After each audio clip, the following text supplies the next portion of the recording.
All right, it's been 2 years since the World Health Organization officially declared a global pandemic. And now life is returning to normal for most Americans as health experts continue to track COVID cases. Health reporter Haley Hernandez is here now with the very latest on this. Haley? Yeah, because I posted something over the weekend from Johns Hopkins talking about, why is this still considered a pandemic? The cases are low, and the answer is that it's going to take time for other countries to have low transmission as well. But the virus is controlled here.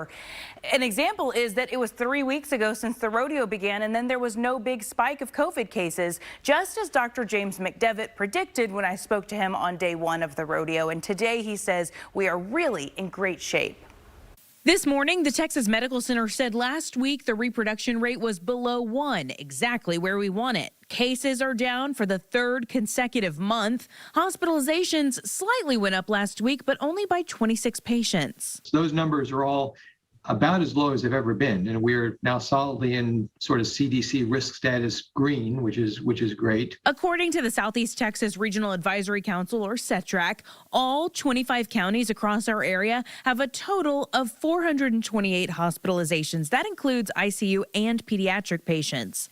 While there is another variant, the BA2 circulating, it's not like those that have come before it and caused severe cases. We have a degree of immunity in the U.S. now that's probably preventing that from occurring.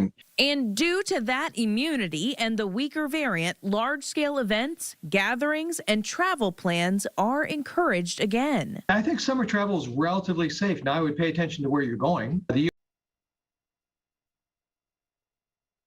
The only word of caution for now is for those who are immunosuppressed or the frail elderly, McDevitt says. Those are the people who should continue to take precautions, but the rest of the population is in a tremendously better place than we have been in the last 2 years. Keith? And that is good news. All right, Haley, thank you.